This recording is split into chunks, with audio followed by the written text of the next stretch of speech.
हरे कृष्णा। तो आज बहुत महत्वपूर्ण दिन है क्योंकि आज हमारी वैष्णव परंपरा के एक बहुत ही विशेष आचार्य श्री रामानंद राय का आज तिरोभाव है। तो हर परंपरा के अनुसार पहले जो तिरोभाव भजन है, जो गीत है, उसे गाएंगे और फिर उनके दिव्य चरित्र पे चर्चा करने का प्रयास करेंगे। जय अनिलो प्रेमाधन करुणा प्रचुर। जय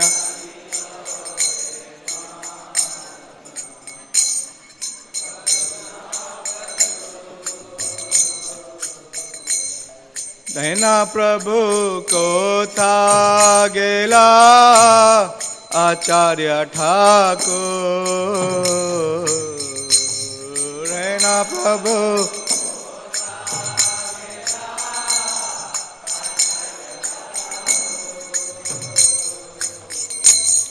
कहाँ मोरा स्वरूप रूप, कहाँ सनातन, कहाँ मोरा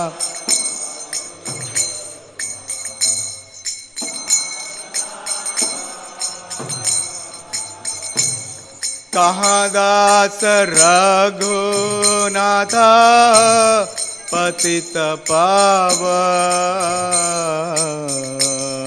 कहाँ दास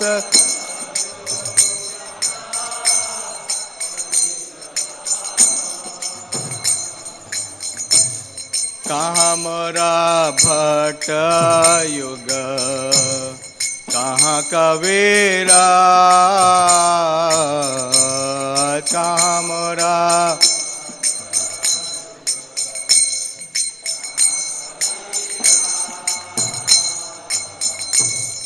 एक काले को था गेला गोरा नटराज। एक काले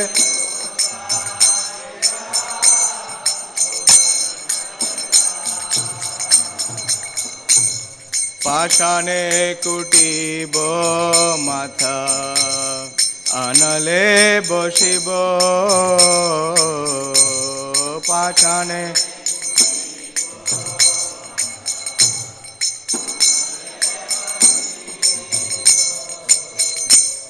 गौरांग गुनेरा निधि कोथा गेला पाबो।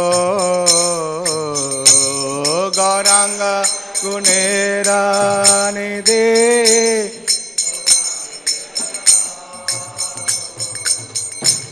से सब संगीरा संगे जे कैलो विलास। से सब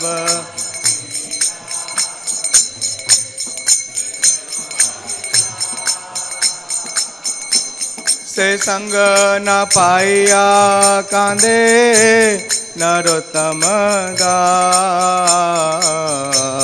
से संग न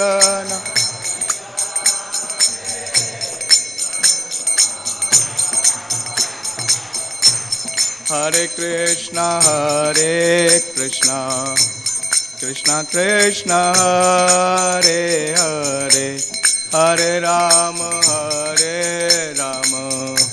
राम राम हरे हरे।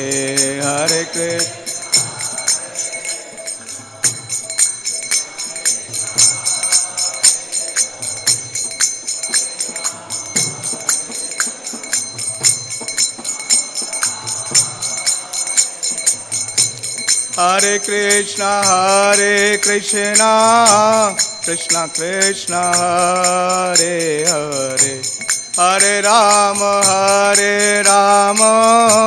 राम राम हरे हरे।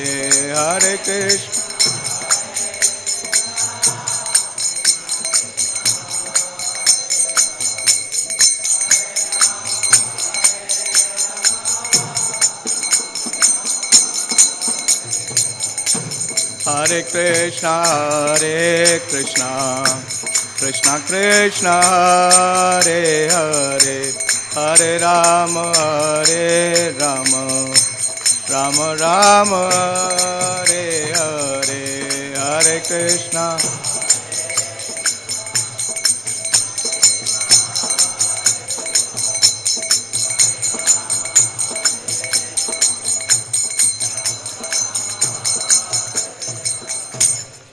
जय ओम विष्णुपाद परमहंस परिवाजकाचार्य अष्टोत्तर शत श्रीमद कृष्ण कृपा श्रीमूर्ति अभय चरणार स्वामी शिल प्रभुपाद की जय। जय ओम विष्णुपाद परमहंस परिवाजकाचार्य अष्टोत्तर शत श्रीमद श्री भक्ति सिद्धांत सुधीर ठाकुर प्रभुपाद की जय। अनंत कोटि वैष्णव वृंद की जय। नाम आचार्य श्री हरिदास ठाकुर की जय। प्रेम से कहो श्री कृष्ण चैतन्य प्रभु नित्यानंद श्री अद्वैत गदाधर शिवासादि गौर भक्त वृंद की जय। श्री राधा पारसार्थी गोप गोपीनाथ श्याम कुंड राधा कुंड गिरि गोवर्धन की जय। श्री वृंदावन धाम की जय। श्री मथुरा धाम की जय। श्री नवदीपपुर धाम की जय। पुरुषोत्तम श्री जगन्नाथपुरी धाम की जय। गंगा माई की जय। जमुना माई की जय। तुलसी देवी की जय। भक्ति देवी की जय। उपस्थित सभी भक्त वृंद की जय। शिला रामानंद राय तिरुभाव तिथि महामहोत्सव की जय। निताय गौर Premanandi. All glories to the assembled devotees. All glories to the assembled devotees. All glories to Sri Guru and Sri Gauranga. हरे कृष्णा। शिला रामानंद राय का जो व्यक्तित्व है, जो चरित्र है, वो बहुत ही अद्भुत है और उसको जानने के लिए हम चैतन्य चरितामृत की इस प्यार को लेंगे, जिसमें चैतन्य महाप्रभु के जितने भी पार्षद हैं उनका जो विस्तार है उसके बारे में इसमें वर्णन आ रहा है। श्री कविराज गोस्वामी लिख रहे हैं कि चैतन्य वृक्ष के स्कंद शाखाएं तथा उपशाखा। तो ये आदि लीला अध्याय 10 और जो आज का प्यार संख्या है वो है 134।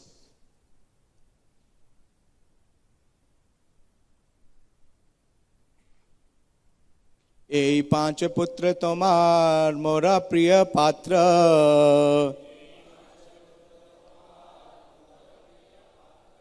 रामानंद सह मोरा देह भेद मात्र।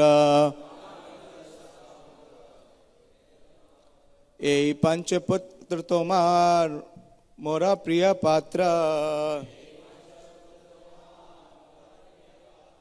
रामानंद सह मोरा देह भेद मात्र। এই पंचपुत्र तोमार मोरा प्रिय पात्र, रामानंद सह मोरा देह भेद मात्र।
शब्द अर्थ। यह पंच पांच, पुत्र पुत्र, तोमार तुम्हारे, मोर मेरे, प्रिय पात्र अत्यंत प्रिय, रामानंद सह रामानंद राय के साथ, मोरा मेरा, देह भेद शारीरिक भेद मात्र मात्र है। तो ये प्यार कौन बोल रहे हैं? भगवान चैतन्य बोल रहे हैं। और किसे बोल रहे हैं? जो रामानंद राय के पिता हैं। उन्हें पिछले प्यारों में भगवान चैतन्य ने कहा कि महाप्रभु ने भावानंद राय का आलिंगन करते हुए बतलाया कि तुम पहले पांडु रूप में और तुम्हारे पांचों पुत्र पांडवों के रूप में प्रकट हुए थे। लेकिन इस प्यार में विशेष रूप से किसके बारे में बताएंगे? रामानंद राय के बारे में। तो श्री चैतन्य महाप्रभु ने भावानंद राय से कहा, तुम्हारे 5 पुत्र मेरे प्रिय भक्त हैं। रामानंद राय और हम दोनों एक हैं, भले ही हमारे शरीर अलग हैं। तो ये विशेष अवस्था है, चरम अवस्था है रामानंद राय की आध्यात्मिक स्थिति की। आप दोहरा सकते हैं। श्री चैतन्य महाप्रभु ने भावानंद राय से कहा, तुम्हारे 5 पुत्र मेरे प्रिय भक्त हैं। रामानंद राय और हम दोनों एक हैं, भले ही हमारे शरीर अलग हैं। बहुत विशेष तात्पर्य दिया श्रील प्रभुपाद जी ने, इसे ध्यान पूर्वक श्रवण करिए। श्री गौर गौणादेश दीपिका 120 से 24 में बतलाया गया है कि रामानंद राय पूर्व जन्म में अर्जुन थे। वे ललिता गोपी के भी अवतार माने जाते हैं और कुछ लोग इन्हें विशाखा देवी के अवतार मानते हैं। कितने हो गए? 3 नहीं और भी हैं, अभी बताएंगे। वे चैतन्य महाप्रभु के परम अंतरंग भक्त थे। श्री चैतन्य महाप्रभु ने कहा, यद्यपि मैं सन्यासी हूं, किंतु जब भी मैं किसी स्त्री को देखता हूं तो कभी कभी मेरा मन विचलित हो जाता है। किंतु रामानंद मुझसे भी बढ़कर हैं, क्योंकि वे स्त्री का स्पर्श करने पर भी विचलित नहीं होते। इस प्रकार से केवल रामानंद स्त्री का स्पर्श कर सकते थे, अन्य किसी को उनकी नकल नहीं करनी चाहिए। दुर्भाग्यवश कुछ ऐसे धूर्त हैं जो रामानंद राय के कार्यों की नकल करते हैं। उनके बारे में आगे कुछ ना कहना ही उत्तम होगा। कौन बोल रहा है? श्रील प्रभुपाद। श्री चैतन्य महाप्रभु की अत्यंत लीलाओं में रामानंद राय तथा स्वरूप दामोदर दोनों ही महाप्रभु के कृष्ण विरह की भावना को शांत करने के लिए श्रीमद् भागवत तथा अन्य ग्रंथों से श्लोक सुनाते थे। जब चैतन्य महाप्रभु दक्षिण भारत गए तो सार्वभौम भट्टाचार्य ने उन्हें सलाह दी कि वे रामानंद राय से अवश्य मिलें, क्योंकि उन्हें कृष्ण तथा गोपियों के युगल प्रेम की सर्वाधिक जानकारी थी। दक्षिण भारत की यात्रा के दौरान भगवान चैतन्य गोदावरी नदी के तट पर रामानंद राय से मिले, जहां लंबी वार्ता के दौरान महाप्रभु ने शिष्य के रूप में रामानंद राय से उपदेश ग्रहण किया। शिष्य कौन है? महाप्रभु। और महाप्रभु क्या है? कृष्ण। और रामानंद राय क्या है? अर्जुन। तो भगवान ने भगवत गीता दी कब? द्वापर में। लेकिन कलयुग में कौन सी गीता है? रामानंद राय यानी अर्जुन गीता। जहां लंबी वार्ता के दौरान महाप्रभु ने शिष्य के रूप में रामानंद राय से उपदेश ग्रहण किया। अंत में महाप्रभु ने कहा, हे प्रिय रामानंद राय, तुम और मैं दोनों ही पागल हैं, अतएव हम दोनों समान भावभूमि पर मिल सकते हैं। महाप्रभु ने रामानंद राय को सलाह दी कि वे अपनी सरकारी नौकरी त्याग कर जगन्नाथपुरी आकर उनके साथ रहें। यद्यपि श्री चैतन्य महाप्रभु ने महाराज प्रताप रुद्र से भेंट करने को मना कर दिया था, क्योंकि वे राजा थे, किंतु रामानंद राय ने वैष्णव विधि द्वारा महाप्रभु तथा राजा की भेंट कराई। इसका वर्णन मध्य लीला अध्याय 12 श्लोक संख्या 41 से 57 में मिलता है। श्री रामानंद राय महाप्रभु द्वारा रथ यात्रा के बाद की जल क्रीड़ा लीला के समय भी उपस्थित थे। श्री रामानंद राय तथा श्री सनातन गोस्वामी के त्याग को श्री चैतन्य महाप्रभु बराबर मानते हैं, क्योंकि यद्यपि श्री रामानंद राय सरकारी नौकरी में लगे गृहस्थ थे और श्री सनातन गोस्वामी सारे भौतिक कार्यों से विरक्त होकर सन्यासी थे, किंतु दोनों ही पूर्ण पुरुषोत्तम भगवान के सेवक थे और अपने सारे कार्यों के केंद्र में कृष्ण को रखते थे। श्री रामानंद राय उन 3.5 पुरुषों में से थे जिन्हें महाप्रभु कृष्ण भावनामृत के अत्यंत रहस्यमय विषयों पर बातें करते थे। चैतन्य महाप्रभु ने प्रद्युम्न मिश्र को सलाह दी कि यदि कृष्ण विज्ञान सीखना है तो श्री रामानंद राय से सीखें। जिस तरह कृष्ण लीला में सुबल सदैव राधा रानी के साथ आचार व्यवहार से श्री कृष्ण की सहायता करते थे, उसी तरह रामानंद राय श्री चैतन्य महाप्रभु की सहायता कृष्ण के विरह भाव का अनुभव करते समय कराते थे। श्री रामानंद राय जगन्नाथ वल्लभ नाटक के रचयिता थे। प्रभुपाद जी ने एक ही अपने इस परपोर्ट में, अपने इस प्रसंग में इनके पूरे जीवन का वृतांत दिया है। इस पर हम चर्चा करेंगे कि इसका विस्तार बहुत विवरण से आता है चैतन्य चरितामृत में। उससे पहले प्रार्थना करेंगे। ओम अज्ञान तिमिरन्धस्य ज्ञानांजन शलाकया चक्षुरुन्मीलितं येन तस्मै श्री गुरुवे नमः। श्री चैतन्य मनोभीष्टं स्थापितं येन भूतले स्वयं रूप कदा मह्यं ददाति स्वपदान्तिकं। वन्देऽहं श्रीगुरो श्रीयुतपदकमलं श्रीगुरून् वैष्णवांश्च। श्रीरूपं साग्रजातं सहगण रघुनाथान्वितं तं सजीवं साद्वैतं सावधूतं परिजनसहितं कृष्ण चैतन्य देवं श्री राधा कृष्ण पादान् सहगण ललिता श्री विशाखान्वितंश्च। हे कृष्ण करुणा सिंधु दीनबंधु जगतपते गोपेश गोपिका कांत राधा कांत नमस्तुते। तप्त कांचन गौरांगी राधे वृंदावनेश्वरी वृषभानुसुते देवी प्रणमामि हरिप्रिये। वाञ्छाकल्पतरुभ्यश्च कृपा सिन्धुभ्येव च पतितानां पावनेभ्यो वैष्णवेभ्यो नमो नमः।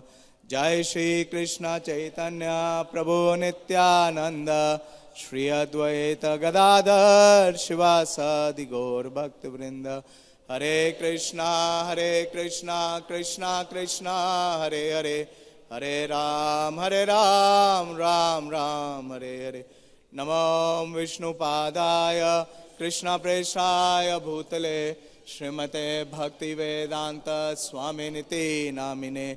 नमस्ते सरस्वती देवे गौरवाणी प्रचारिणे निर्विशेष शून्यवादी पाश्चात्य देश तारिणे।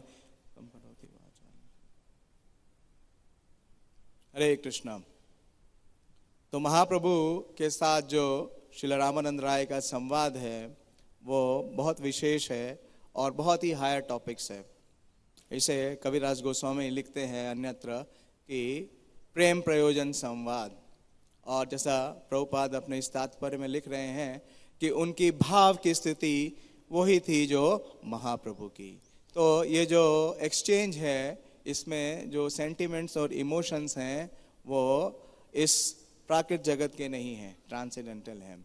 तो एक बद्ध जीव के लिए इस पे बोल पाना संभव नहीं है। तो मैं अपने आप को पूर्ण रूप से असमर्थ मानता हूँ कि इसमें मैं बोल सकूँ। लेकिन क्योंकि श्रील प्रभुपाद जी ने हमें चैतन्य चरितामृत दी है और प्रभुपाद ने कहा कि चैतन्य चरितामृत क्या है, किसके लिए है, जो कि एडवांस डिवोटीज हैं। ये पीएचडी स्टडी है। जो बिगिनर है वो है भगवत गीता और ग्रेजुएट स्टडी है श्रीमद् भागवतम। लेकिन जो चैतन्य चरितामृत है वो उनके लिए है जिन्होंने भगवान के प्रति जो प्रेम है या एटलीस्ट जो भाव का स्टेज है उसे विकसित कर लिया है। तो मेरी तो अवस्था कहीं से भी ऐसी है नहीं, लेकिन क्योंकि आज निर्देश दिया है साधु हृदय प्रभु ने, मैं चैतन्य चरितामृत के जो प्रभुपाद जी के तात्पर्य हैं उन्हें आपसे शेयर करने का प्रयास करूंगा कि क्या विशेष व्यक्तित्व है श्री रामानंद राय का। जैसे प्रभुपाद जी ने इस अपने तात्पर्य में बतलाया कि 3 बहुत विशेष भगवान के जो राधा कृष्ण के अंतरंग गोप सखियां हैं, श्री ललिता जी और विशाखा जी, उसका समावेश है। और भगवान के बहुत प्रिय जो सखा हैं पांडुपुत्र अर्जुन, उनका भी जो आविर्भाव हो रहा है, जो प्राकट्य हो रहा है वो है श्री रामानंद राय के रूप में। और गौन गौणादेश दीपिका जिसको प्रभुपाद जी सबसे पहले इसको उदित कर रहे हैं 120 से 24 में, जो सबसे पहले जो कवि कर्णापुर लिखते हैं कि जो प्रिय नर्म सखा अर्जुन है वो ही कौन है, ये रामानंद राय हैं। ये अर्जुन, और लिखते हैं उसमें कि ये अर्जुन जो कृष्ण के भगवत गीता के संदेश वाले अर्जुन हैं उससे डिफरेंट हैं, दोनों सेम नहीं हैं। और उसी में इस गौन गौनादेश दीपिका में ही ये वर्णन करते हैं कवि कर्णापुर कि अर्जुन जो सखा है, जो प्रिय नर्म सखा है व्रज लीला में भगवान के, और अर्जुन जो पांडु पुत्र हैं वो ललिता जी और विशाखा जी का समावेश हमने पढ़ा, प्रभुपाद जी लिख रहे हैं। विशेष रूप से विशाखा जी के ऊपर ये माना जाता है कि विशाखा जी का ही जो प्राकट्य है वो गौर लीला में श्री रामानंद राय के रूप में है। और अर्जुनिया करके एक गोप सखी भी है, उनका भी समावेश श्री रामानंद राय में है। तो कितनी पर्सनालिटीज हो गई? 5। एक भक्त मुझे बता रहे थे कल, जानवा अवधूत प्रभु, वो अभी यहाँ उपस्थित नहीं है, कि उन्होंने सुना था गौर कृष्ण महाराज से मायापुर में कि महाप्रभु की लीला के लिए बहुत लिमिटेड सीट्स है। जब आप ट्रेन में रिजर्वेशन नहीं मिलता तो आपको क्या मिलता है? आरएसी। और आरएसी में क्या करना पड़ता है कि 2 जनों को एक ही बर्थ को शेयर करना पड़ता है। लेकिन यहाँ तो बहुत विशेष है कि 5 जो विशेष भगवान के पार्षद हैं, सबसे अंतरंग पार्षद हैं, उनका समावेश श्रीला रामानंद राय के दिव्य चरित्र में है। और रामानंद राय के बारे में महाप्रभु को कौन बतला रहा है? श्रीला सार्वभौम भट्टाचार्य। थोड़ा सा पृष्ठभूमि में जाएंगे कि महाप्रभु ने संन्यास ग्रहण किया, और संन्यास ग्रहण करने के बाद उन्होंने वो जगन्नाथपुरी में गए, और जगन्नाथपुरी में लगभग माघ माह में, मतलब जनवरी फरवरी में महाप्रभु ने संन्यास ग्रहण किया, और वो जगन्नाथपुरी पहुंचते हैं। और जगन्नाथपुरी में सबसे पहले उनका जो वार्ता होता है, जो उनका संग मिलता है, तो किसके ऊपर कृपा करते हैं? सार्वभौम भट्टाचार्य के ऊपर। और महाप्रभु सार्वभौम भट्टाचार्य का उद्धार करने के बाद ये निर्णय करते हैं कि वो दक्षिण भारत की यात्रा करेंगे। और जब ये निर्णय सुनाते हैं तो ये भी बतलाते हैं कि उनके साथ उनके पार्षद नहीं जाएंगे। इसका बहुत सुंदर वृतांत दिया है श्री कविराज गोस्वामी ने मध्य लीला के 7वें अध्याय में।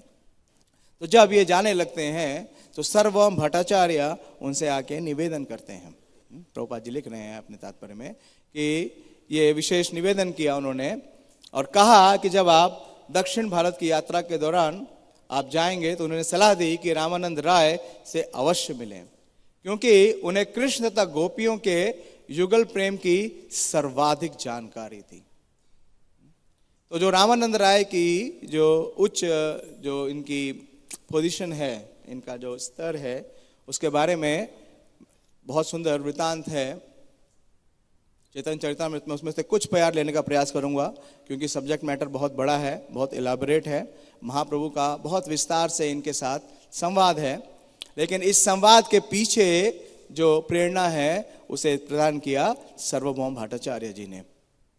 सार्वभौम भट्टाचार्य कहते हैं कि हे प्रभु, मेरी एक अंतिम प्रार्थना है और मुझे आशा है कि आप उसे अवश्य पूरा करेंगे। वो बोलते हैं, तुम्हार संगेर योग्य ते हो एक जना, पृथ्वी ते रसिक भक्ता नाही तार समा। सार्वभौम भट्टाचार्य ने कहा कि रामानंद राय आपकी संगति के लिए उपयुक्त व्यक्ति हैं। दिव्य रसों के ज्ञान के विषय में अन्य कोई भक्त उनकी बराबरी नहीं कर सकता। पांडित्य और भक्ति रस दोहो तेह सीमा, संभाषिल जानिबे तुम्ही तोर महिमा। लेकिन ये साक्षात्कार कैसे हुआ सार्वभौम भट्टाचार्य को? तो सार्वभौम भट्टाचार्य बता रहे हैं कि वे अत्यंत विद्वान एवं भक्ति रस में दक्ष हैं, वे वास्तव में अत्यंत उन्नत हैं, और जब आप उनसे मिलेंगे तो आप देखेंगे कि वो कितने महिमावान हैं।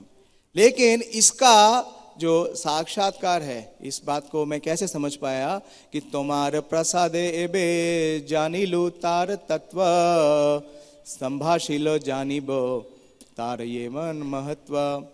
कि आपकी कृपा से ही अब मैंने श्री रामानंद राय को वास्तव में समझा। तो जब तक महाप्रभु की विशेष कृपा नहीं है, जब तक हम कृपा के पात्र नहीं बने हैं, तो इन सब्जेक्ट मैटर्स में एंटर नहीं करना चाहिए। और कह रहे हैं कि जब आप उनसे बात करेंगे तो आपको ये उनकी महानता के बारे में भी आप भी स्वीकृत होंगे। तो भगवान चैतन्य ने उनके अनुरोध को तुरंत ही मान लिया। श्री श्री राधा पार्थसारथी भगवान की जय, श्री श्री सीताराम लक्ष्मण हनुमान की जय, श्री श्री गौर निताय की जय, श्री प्रभुपाद की जय। और जब विदा होने लगे तो देखिए महाप्रभु का शिष्टाचार। महाप्रभु क्या बोलते हैं सर्वभौम भट्टाचार्य से? उनसे आशीर्वाद मांगते हैं। महाप्रभु क्या हैं? संन्यास आश्रम में हैं। और सर्वभौम भट्टाचार्य कौन से आश्रम में हैं? गृहस्थ आश्रम में हैं। घरे कृष्ण भजी मोरा करिए आशीर्वादे, नीला चले आसी ना तुम्हारा प्रसादे। महाप्रभु बोलते हैं कि हे सर्वभौम भट्टाचार्य, कि अपने घर में भगवान कृष्ण की भक्ति में लगे हों, तब उन्हें आशीर्वाद दें, जिससे कि सर्वभौम की कृपा से वो पुनः जगन्नाथपुरी वापस आ सकें। तो चैतन्य महाप्रभु उनसे आशीर्वाद मांग रहे हैं कि अगर उनकी कृपा होगी तो वो वापस पुरी आ सकेंगे और जगन्नाथ देव का दर्शन पा सकेंगे। तो ये व्यवहारिक आचरण है। और ऐसा हम देखें तो व्यवहारिक दृष्टि से या लोकाचार की दृष्टि से ये संभव नहीं है।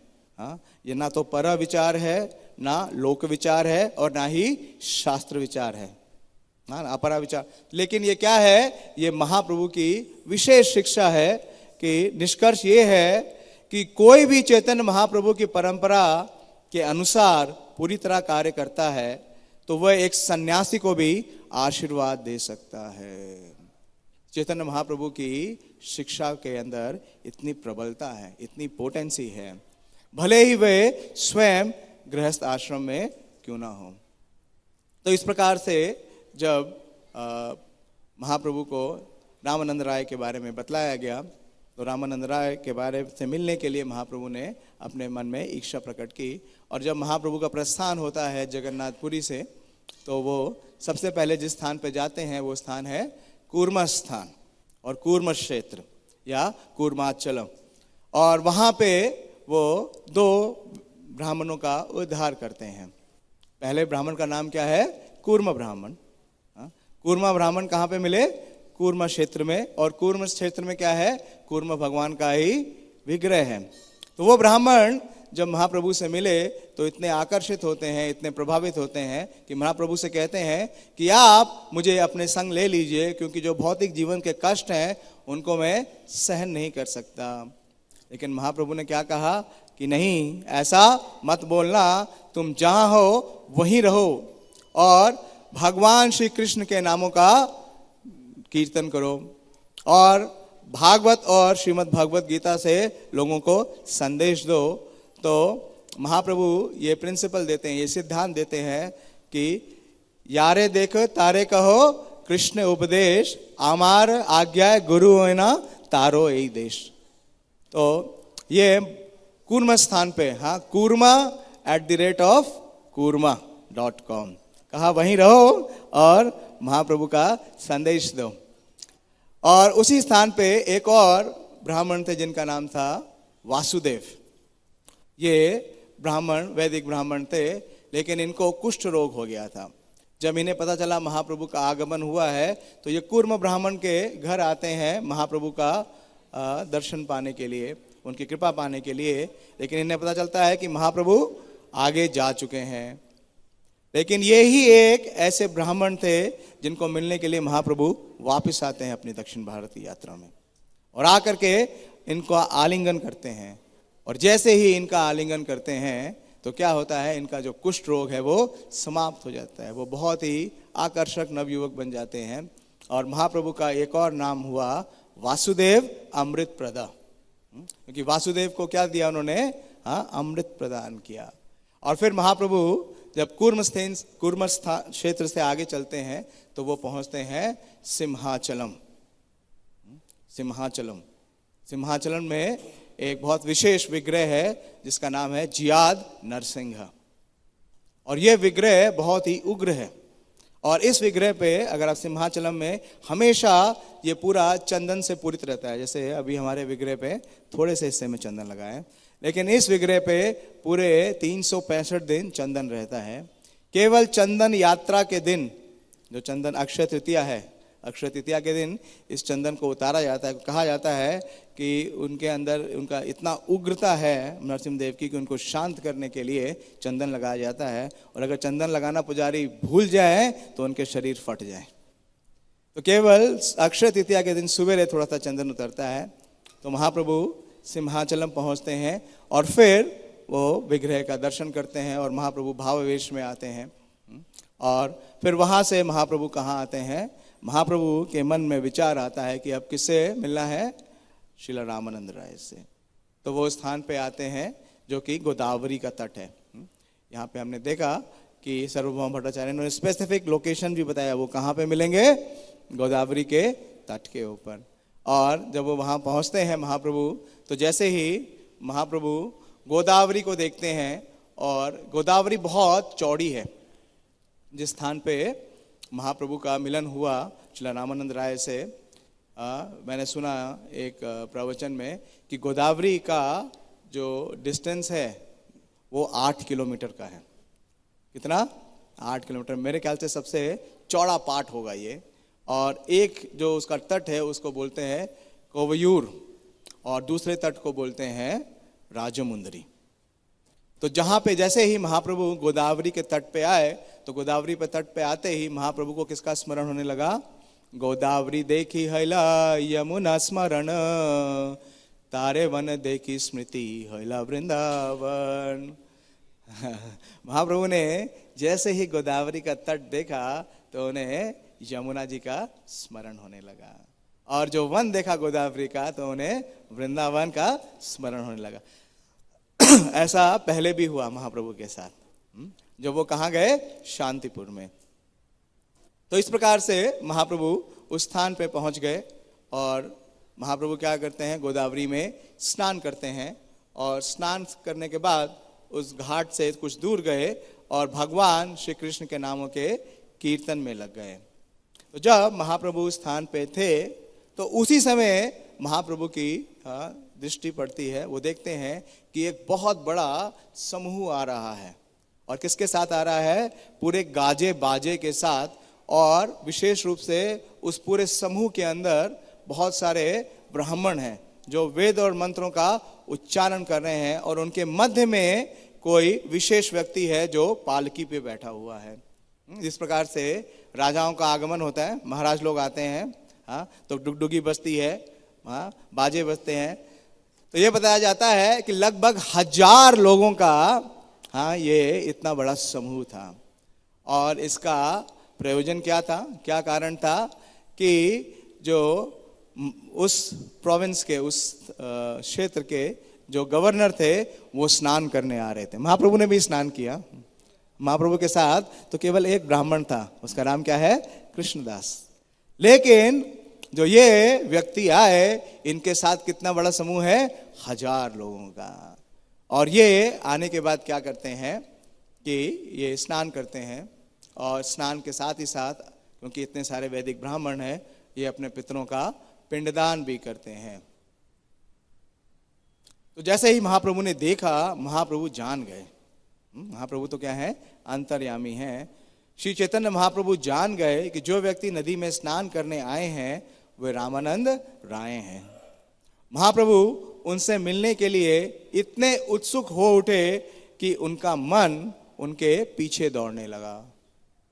तो रामानंद राय का पहला ही जो ऑडियंस है, उससे महाप्रभु उनकी तरफ बहुत आकर्षित होते हैं। यद्यपि श्री चैतन्य महाप्रभु का मन उनके पीछे दौड़ रहा था, किंतु वो धैर्यपूर्वक बैठे रहे। तब रामानंद राय ने इस अपूर्व सन्यासी को देखा और उनसे मिलने आए। तो जब महाप्रभु ने रामानंद राय को देखा तो रामानंद राय ने भी किसे देखा? स्वाभाविक रूप से महाप्रभु को देखा। तो महाप्रभु को देखते ही उनकी जो कांति है, उनका जो ऑरा है, सूर्य शत समा कांति अरुणावासन सुबलित प्रखांड देह कमल लोचन। क्या देखते हैं श्री रामानंद राय कि रामानंद राय ने देखा कि चैतन्य महाप्रभु 100 सूर्यों के समान कांतिवान हैं। उन्होंने केसरिया वस्त्र पहन रखे थे और उनका शरीर विशाल तथा सुदृढ़ था। उनकी आंखें कमल की पंखड़ियों जैसी थी। तो जैसे ही रामानंद राय ने इन्हें देखा, महाप्रभु को देखा, तो वो विस्मित हुए और इस अद्भुत सन्यासी को देखा तो वो आश्चर्यचकित रह गए और तुरंत ही दौड़ के उनके समीप गए और भूमि पर दंडवत पूरा साष्टांग प्रणाम किया और उन्हें नमस्कार किया। महाप्रभु तो इसी का वेट कर रहे थे। उनके आने का प्रयोजन यही था कि रामानंद राय से मिलें। महाप्रभु ने क्या किया कि जैसे ही रामानंद राय उठे, उनका जोर से आलिंगन किया और महाप्रभु ने कहा, तत्तापि पूछिल तुम्ही राय रामानंद, तेहो कहे सही है ना दास शूद्र मंदा। तो देखिए क्या एक्सचेंज है। महाप्रभु ने कहा कि क्या आप ही रामानंद राय हैं? आप ही वो रामानंद राय हैं जिसके बारे में मुझे सर्वभौम भट्टाचार्य ने बतलाया कि आप इस पूरे प्रांत के क्या है? अध्यक्ष हैं। तो रामानंद राय ने क्या कहा? उन्होंने उत्तर दिया, हाँ, मैं आपका तुच्छ दास हूं और शूद्र जाति का हूं। उन्होंने ये नहीं कहा कि मेरी ग्लोरी तो आपको आने से पहले ही पता चल गई। उन्होंने कहा कि मैं क्या हूं? मैं एक तुच्छ शूद्र दास हूं। श्री चैतन्य महाप्रभु ने रामानंद राय को दृढ़ता से आलिंगित किया और प्रभु और दास दोनों प्रेमावेश में अचेत हो गए। Love at first sight. और कैसा लव है? ये अप्राकृत लव है। हाँ, अप्राकृत है। दोनों क्या हो गए? अचेत हो गए। दोनों का एक दूसरों के प्रति स्वाभाविक प्रेम उमड़ आया। दोनों ने आलिंगन किया और दोनों भूमि पर गिरे पड़े रहे। प्रभुपाद जी विशेष तात्पर्य देते हैं। प्रभुपाद जी बतलाते हैं कि इस भावावेश के पीछे क्या रहस्य है। श्रील रामानंद राय विशाखा गोपी के अवतार हैं। वास्तव में ये जो श्रील भक्ति विनोद ठाकुर का अमृत पवा भाष्य है, ये उसी से प्रभुपाद जी ने उदित किया है कि श्री रामानंद राय विशाखा गोपी के अवतार थे। चूंकि श्री चैतन्य महाप्रभु साक्षात भगवान कृष्ण थे, अतः विशाखा तथा कृष्ण में प्रेम का उदय होना स्वाभाविक था। श्री कृष्ण चैतन्य महाप्रभु श्रीमती राधा रानी तथा कृष्ण के सम्मिलित रूप है। तो ये इतना सारा कॉम्बिनेशन क्यों शुरू होता है? क्योंकि स्वयं महाप्रभु क्या है? 2 in 1 है। श्री कृष्ण चैतन्य, राधा कृष्ण नहीं अन्य। और विशाखा गोपी श्रीमती राधा रानी की प्रधान सहायिका है। हम देखते हैं हमारे ऑल्टर में भी कौन है? जो सबसे जितनी गोपियां हैं उसमें से जो 8 गोपियां हैं वो बहुत अंतरंग है। उन 8 में से भी जो सबसे अंतरंग है वो कौन है? ललिता जी और विशाखा जी। इसलिए आप देखेंगे कहीं भी राधा कृष्ण का विग्रह है, वहां पे प्रभुपाद जी ने ललिता जी और विशाखा जी को जरूर स्थापित किया है। तो विशाखा गोपी श्रीमती राधिका की प्रधान सहायिका थी। रामानंद राय तथा श्री चैतन्य महाप्रभु एक दूसरे का दृढ़ आलिंगन किया क्योंकि उनमें स्वाभाविक प्रेम उमड़ आया था। तो ये जब ये प्रेम का आलिंगन का जो ये दृश्य है ये बड़ा लंबा चला। और ना सिर्फ आलिंगन किया, और जो ब्राह्मण लोग आए थे कितने सारे, 1000, वो देख रहे थे तो बहुत ही विस्मित हो गए। वो सोचने लगे कि ऐसा क्यों हो रहा है कि जो एक सन्यासी है जिसकी क्रांति 100 सूर्यों के समान है, वो एक विषयी शूद्र का आलिंगन कर रहा है। ये तो कहीं से भी शास्त्रों में अनुमोदित नहीं है। और आलिंगन तो कर ही रहा है लेकिन रो रहा है। ये उनकी समझ से परे था। और दूसरी तरफ उन्होंने देखा कि उनके जो यजमान हैं, उनके जो प्रधान हैं श्री रामानंद राय, जो कि इतने उच्च एक पद पे है, वो भी क्या कर रहे हैं कि एक सन्यासी का आलिंगन करके रो रहे हैं। जबकि रामानंद राय क्या है, बहुत ही गंभीर हैं, बहुत धीर हैं। तो वो सोचने लगे कि ये दोनों वास्तव में क्या हो गए हैं, पागल हो गए हैं। प्रभुपाद जी लिखते हैं, उन्होंने सोचा ये रामानंद राय तो मद्रास का गवर्नर है, प्रखंड पंडित और गंभीर व्यक्ति है, किंतु उस सन्यासी का स्पर्श करके वे पागल व्यक्ति की तरह व्याकुल हो उठा है। तो ऐसा पागलपन महाप्रभु की जो पार्षद हैं उसमें कई बार आता है। और उसमें सबसे प्रमुख है नित्यानंद अवधूत। नित्यानंद अवधूत सभा तेया गल, चैतन्य रे दया प्रेमे होइला पागल। तो महाप्रभु का जो लीनियज है वो क्या है, वो सब लोग क्या है, पागल हैं। किस में पागल है? विषय के पीछे, इंद्रिय भोग के पीछे। सो रहे हैं, जाग रहे हैं? बोलिए हरि हरि। जो सो रहे हैं बोलिए हरि हरि। जाग जाए। Thank you for your honesty. तो जो महाप्रभु की कृपा प्राप्त कर चुके हैं, उनका इस संसार के जो रूल्स एंड रेगुलेशन है उनसे कोई सारोकार नहीं है, क्योंकि उनमें जो पागलपन वो क्या है, वो प्रेमावेश का है। महाप्रभु ने जब दीक्षा ग्रहण की और उन्हें महाप्रभु को उनके गुरु शिला ईश्वरपुरी ने मंत्र दिया, तो महाप्रभु ने क्या कहा, किबा मंत्र दिला गोसाई, किबा तारा बल, जपीते जपीते मंत्रा होइला पागल। तो वास्तव में अगर कोई हरे कृष्ण महामंत्र का जप करेगा तो एक तो निष्कर्ष है, अगर वो वास्तव में जप करेगा तो वो क्या हो जाएगा, पागल हो जाएगा।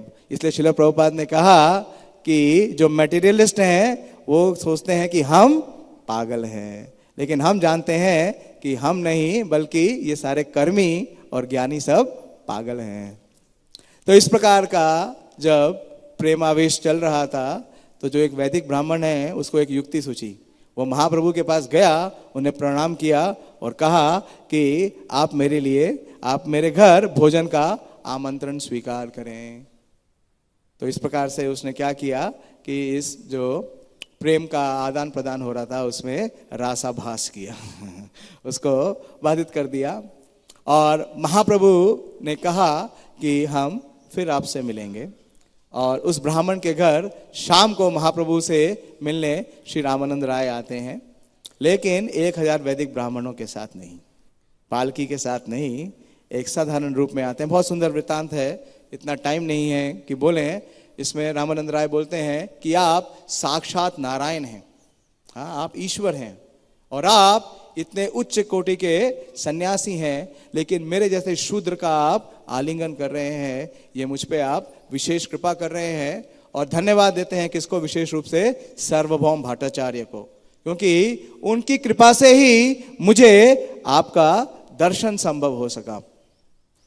तो जो विशेष बात है जिस पे हम थोड़ा चर्चा करने का प्रयास करेंगे, टाइम बहुत तेजी से बीत रहा है, कि महाप्रभु से मिलने जब रामानंद राय आते हैं तो क्योंकि बतलाया गया कि जो दिव्य भक्ति के रस हैं, जो मेलोज हैं, उसमें बहुत दक्ष हैं। तो महाप्रभु ने उन्हें कहा कि आप जो जीवन का चरम लक्ष्य है उसके संबंध में आप शास्त्रों से जो श्लोक हैं, जो निर्णय है, उसे बताएं। प्रभु कहे पढ़ी श्लोका साधेरा निर्णय, राय कहे स्वधर्म आचरण विष्णु भक्ति होए। तो महाप्रभु ने कहा कि जो जीवन का साध्य है, जो परफेक्शन है, उसके बारे में जो शास्त्रों में निर्णय है उसे बतलाइए। और रामानंद राय क्या बोलते हैं कि स्वधर्म आचरण, स्वधर्म क्या है, वर्णाश्रम धर्म। और श्लोक उदित करते हैं, वर्ण आश्रम आचार पता पुरुषेन पुरा परापुमान, विष्णु आराधते पंथा ना अन्य तत्तोष कारणम।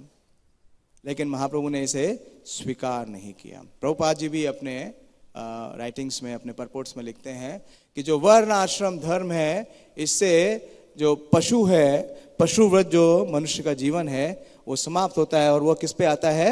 ह्यूमन प्लेटफॉर्म पे आता है, जहां से वो धर्म का पालन या अनुशीलन कर सकता है। लेकिन वर्णाश्रम धर्म क्या है? ये विद इन 3 मोड्स हैं, तीनों गुणों के अधीन है। और अभी जो वर्णाश्रम की व्यवस्था है वो भी पूरी तरीके से व्यवस्थित नहीं है। तो इससे जो जीवन का चरम लक्ष्य है उसे प्राप्त करना संभव नहीं है। महाप्रभु ने कहा, एहो भाई आगे कहा। तब उन्होंने कहा कि कर्म अर्पणम, और श्लोक उदित किया, यद करोषि यद अश्नासि यद जुहुषि ददासि यद तपस्सि कौन्तेय कुरुस्व मद अर्पणम। इस प्रकार से वो एक के बाद एक अपने विचार बताते गए।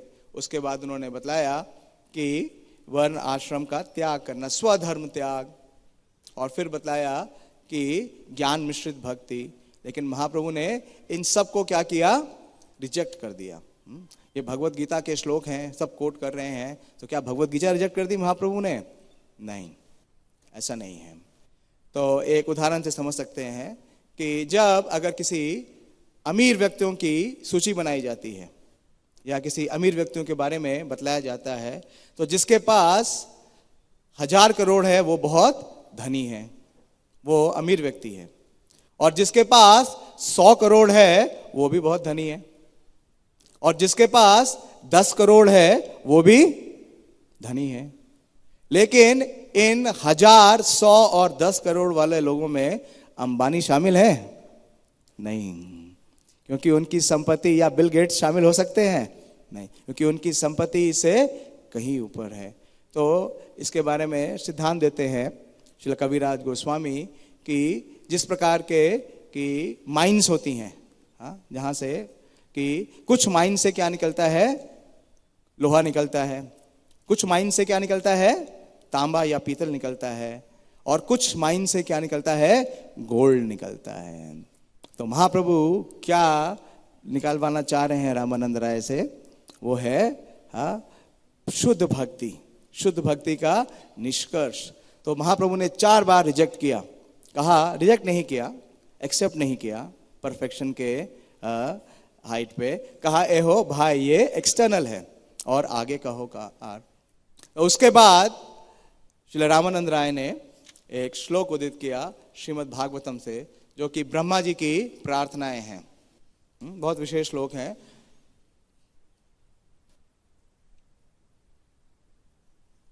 ज्ञाने प्रयासम उदपस्य नमन्तेव जीवन्ति सत्मुखारितं भवदीय वार्ताम् स्थाने स्थितं श्रुतिगतां तन्वाक्मनोभि यो अजीता जीतो अपि त्रैलोक्यम। तो रामानंद राय ने कहा कि जो ज्ञान का प्रयास है, यानी कि जो ज्ञान मिश्रित भक्ति है, ज्ञाने प्रयास उदपस्य, जो ज्ञान का जो स्पेकुलेटिव नॉलेज यानी इम्पर्सनलिस्ट जो स्पेकुलेटिव नॉलेज का जो परस्यूट है, जो प्रयास है, ज्ञाने प्रयास उदपस्य। उदपस्य का मतलब है जिसे पूरी तरीके से फेंक दिया या उखाड़ दिया है। और नमंत एव, वो क्या करते हैं? जो साधक है, जो भक्त है, वो नमन कर रहे हैं। और उनका जीवन क्या है? जीवंती सन्मुखारितम भवदीय वार्ताम। उनका पूरा जीवन क्या है? केवल सत का मतलब है जो सताम प्रसंगा मम वीर संविदो, कि जो भगवान के शुद्ध भक्त हैं, उनके मुख से जो भगवान का गुणगान निकल रहा है, जो भगवान का कथा निकल रही है, तो जीवंती सन्मुखारितम भवदीय वार्ता। और ऐसे लोग क्या करते हैं? स्थाने स्थितम, उन्हें आश्रम चेंज करने की जरूरत नहीं है, स्थान भी चेंज करने की जरूरत नहीं है। क्यों? क्योंकि उन्हें क्या मिल रहा है? संग मिल रहा है। किसके रूप में? वाणी के रूप में। स्थाने स्थितम, और क्या करते हैं? श्रुतिगताम, हियर, वो क्या कर रहे हैं? श्रवण कर रहे हैं। कैसे? तन्वाक मनोभी, अपना शरीर, अपना वाणी और अपना मन से नमन करते हुए वो क्या कर रहे हैं, भगवान की जो कथाएं हैं, जो भगवान के गुण हैं, उसका श्रवण कर रहे हैं। तो इस प्रयास से क्या होता है, ये प्रयासो अजीता जीतो अपि। भगवान का नाम क्या है, अजीत, अनकॉन्करेबल, उनको कोई जीत नहीं सकता। लेकिन ऐसा जो प्रयास कर रहा है, और कौन सा प्रयास छोड़ के, ज्ञाने प्रयासम उदपस्य। तो जो ऐसे प्रयास में लगा है तो वो क्या कर लेता है कि भगवान को जीत लेता है। यह है प्रेममय भक्ति। महाप्रभु का आविर्भाव इसी को देने के लिए हुआ। तो जब ऐसा कहा श्रील रामानंद राय ने, तो महाप्रभु ने क्या कहा, एहो हाय। भाई नहीं कहा, एहो हाय, लेकिन क्या कहा, आगे कहो आर। तो बहुत लंबा संवाद है। ये संवाद पूरे मध्य लीला के 8वें अध्याय में है। लगभग 300 प्यारे हैं। अगर आप मैराथन सेशन करते हैं तो आज के मैराथन सेशन के लिए है 6, 7, 8 घंटे के लिए काफ़ी टॉपिक है। और प्रभुपाद जी के बहुत लंबे लंबे और विशेष तात्पर्य हैं। इसको पढ़ने में भी कम से कम 6 से 7 घंटे लगेंगे। तो आप में से जो इस भक्ति के रस का आस्वादन करना चाहते हैं, जो रामानंद राय और चैतन्य महाप्रभु के बीच में हुआ, उसे आप देख सकते हैं। तो कैसे ये मन वाक मनोभी, इसके बारे में हमारे आचार्य लिखते हैं कि कैसे भगवान श्री कृष्ण को जीता जाता है। तो इसके बारे में एक विशेष मैं आपको उदाहरण दूंगा। ये है श्रीमती रुक्मणी देवी का। अभी कुछ दिन पहले ही रुक्मणी देवी जी का प्राकट्य था, और रुक्मणी देवी इस बात की संस्तुति करती हैं। उन्होंने भगवान का कभी दर्शन नहीं किया था। किया था? नहीं किया था। क्या किया था? केवल नारद मुनि से श्रवण किया था। और रुक्मणी देवी अपने साक्षात्कार में बोलती हैं, श्रुत्वा गुणान भुवन सुंदर शन्वतां ते निर्विश्य कर्ण विवरेर हरतो अंगतापम रूपम दृशम दृशिमिताम अखिलार्थ लाभम त्वयि अच्युत अविशत चित्तम अपत्रपम में। तो क्या बोलती हैं कि श्रुत्वा गुणान, कि आपका गुण का मैंने केवल श्रवण किया। कहां से किया? शुद्ध भक्त प्रमाणिक श्रोत्रों से। किससे? नारद मुनि से। इसलिए प्रभुपाद जी लिखते हैं कई अपने तात्पर्यों में कि जो हमारी परंपरा है वो क्या है? श्रुतो पंथा है। कल भी हम सुन रहे थे प्रभुपाद जी को। प्रभुपाद जी ने क्या कहा कि सिंपली हियर, केवल अगर हम सुनेंगे तो क्या होगा, तो जो रजस तथा तमो है, जो उसका भाव है, वो क्या हो जाएगा? वो समाप्त हो जाएगा। तो रुक्मिणी देवी कहती हैं कि मैंने आपके दिव्य गुणों के बारे में केवल सुना, और सुनने से क्या हुआ कि जो आपका सुंदर रूप है वो मेरे चित्त में क्या हो गया? पूरी तरीके से छप गया है। निर्विश्य कर्ण विवरेर हरतो अंग तापम। आपके दिव्य गुणों के बारे में सुना मैंने नारद मुनि से, और सुनने से क्या हुआ? मेरे शरीर के जितने तीव्र ताप है वो समाप्त हो गए। और क्या हुआ? रूपम दृशम दृश्यमिताम अखिलार्थ लाभम, कि आपका जो सुंदर रूप है वो मेरे चित्त में क्या हो गया? आविष्ट हो गया, पूरी तरीके से छप गया। और अब मैं क्या हो चुकी हूं? मैं बेशर्म हो चुकी हूं, क्योंकि मुझे आपके अलावा किसी को प्राप्त नहीं करना है। तो जो श्रवण की विधि है, इसका सबसे बड़ा वरदान अगर किसी ने दिया है तो वो स्वयं चैतन्य महाप्रभु ने। महाप्रभु हमेशा श्रवण करते हैं। आप देखिए कि जब वो जगन्नाथपुरी में थे तो डेली भागवतम सुनते थे। किससे? श्रील गदाधर पंडित से।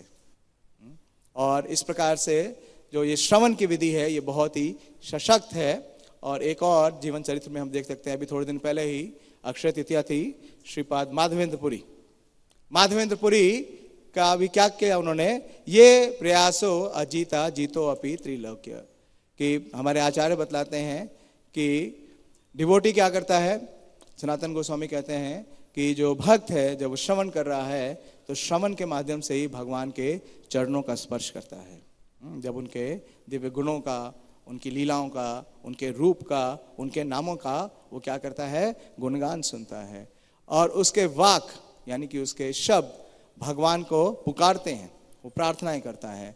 और मनो भी, उसका जो मन है वो भगवान की तरफ हमेशा लगा रहता है। भगवान ये कहते हैं, मन मना भव मद भक्तो मध्याजी माम नमस्करू। और भगवान किस तरीके से उससे नियंत्रित हो जाते हैं या उसे कंट्रोल में आते हैं, इसके बारे में श्री विश्वनाथ चक्रवर्ती ठाकुर टीका में लिखते हैं कि जो भगवान है उनका एक ही प्रयास होता है कि कब उस भक्त का संग प्राप्त करें। देखिए, रामानंद राय का संग प्राप्त करने के लिए महाप्रभु कितने ललायत हैं। उनका मन उनके पीछे पीछे दौड़ रहा है, और जो भगवान है उनकी जो वाणी है, उनके जो वर्ड्स हैं, वो हमेशा अपने भक्त का गुणगान करते हैं। श्री रामानंद राय के बारे में इस तात्पर्य में क्या बोल रहे हैं प्रभुपाद जी कि महाप्रभु ने प्रद्युम्न मिश्र, जो कि एक बहुत कुलीन ब्राह्मण थे, वो कृष्ण कथा सुनने के लिए आए, तो महाप्रभु ने कहा कि मैं योग्य नहीं हूं कृष्ण कथा बोलने के लिए, उन अलौकिक रसों की व्याख्या करने के लिए आपको किसके पास जाना पड़ेगा? श्रीला रामानंद राय के पास। और श्रीला रामानंद राय का जो चरित्र है उसमें क्या बता रहे हैं कि वो इतने धीर हैं, इतने स्थिर हैं कि उनका मन किसके समान है? महाप्रभु बोलते हैं कि एक काष्ठ या पत्थर के समान है, जो कभी भी विचलित नहीं होता।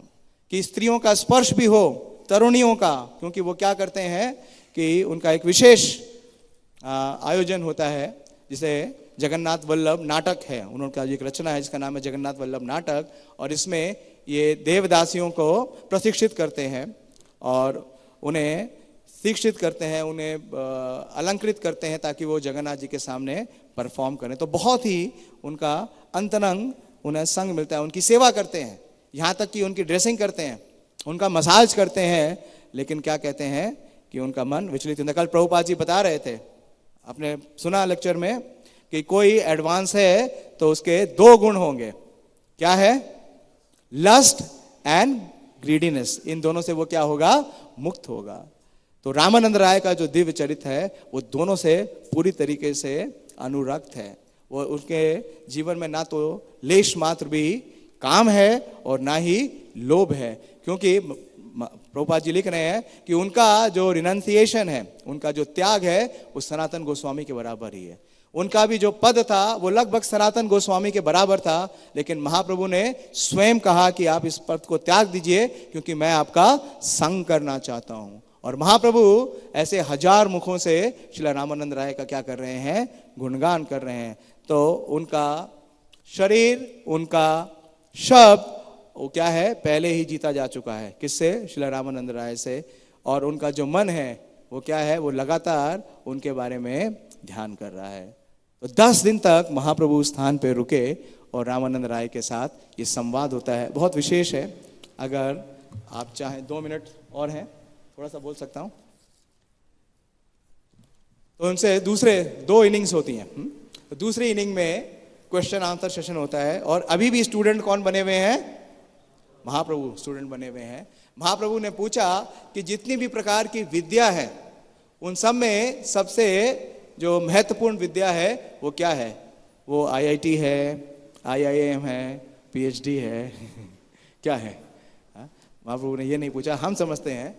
लेकिन श्री रामानंद राय ने कहा कि जो हमें भगवान की भक्ति के सन्मुख करे, ऐसी जो विद्या है ये सबसे श्रेष्ठ विद्या है।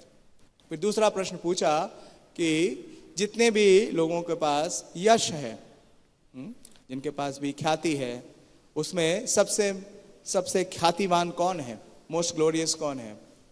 तो रामानंद राय ने ये नहीं कहा कि महाराज प्रताप रुद्र या नवाब हुसैन शाह या मिस इंडिया या विराट कोहली। उन्होंने क्या कहा कि जो भगवान कृष्ण का भक्त है उसका ना सिर्फ उसे ख्याति प्राप्त होती है, बल्कि उसके पूरे कुल को। तो हम देख सकते हैं, हमारे सामने जीवंत उदाहरण है श्रील प्रभुपाद जी का। एबे यश घोषोक त्रिभुवन।